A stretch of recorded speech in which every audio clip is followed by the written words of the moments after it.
Banswada area hospital. Seasonal viral fever ఒక రోజుకి 200 to 500 members వస్తున్నారు బాన్స్వాడ ఏరియా హాస్పిటల్లో.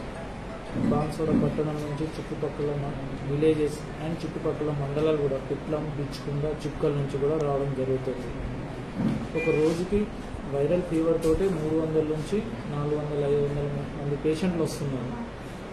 సో దాంతోపాటు acute diarrhoea, loose motions, vomitings దానికి సంబంధించిన పేషెంట్ కూడా రావడం జరుగుతుంది.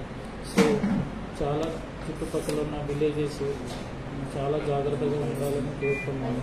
ఇట్లాంటి విషయంలో మన చుట్టుపక్కల ఉన్న చిన్న వాటర్ గుమిగూడడం వల్ల కానీ అవన్నీ క్లీన్ చేయించుకోవడము, మనం చాలా పరిశుభ్రంగా ఉంచడం వల్ల అవి కొంచెం తగ్గుతాయి.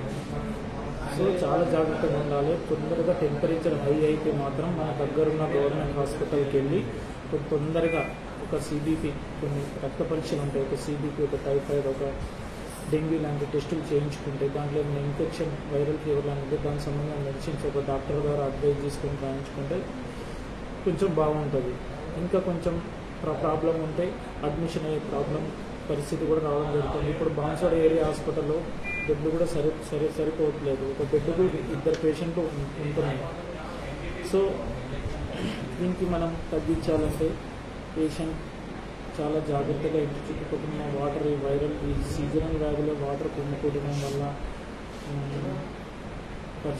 పరిశుభ్రత లేకపోవడం వల్ల రావడం జరుగుతుంది. దీన్ని మనం చాలా జాగ్రత్తగా ఉండి మన దగ్గరున్న హాస్పిటల్కి విజిట్ అయ్యి తొందరగా టెస్టింగ్ చేయించుకొని మెడిసిన్ తీసుకోవాలని కోరుతున్నాం.